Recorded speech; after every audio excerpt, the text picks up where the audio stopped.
Joe, this damn stretch wrapper is down again. Again? Are you kidding me?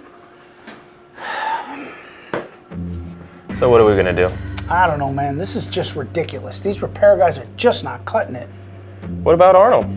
Oh, no. Arnold does strapping. They don't do this type of stuff. What the hell? Arnold services all equipment? Didn't you just say they don't service stretch wrappers? Did that guy just read your mind? I think he did. Who the hell was that? Where did he go? I think that's him right there.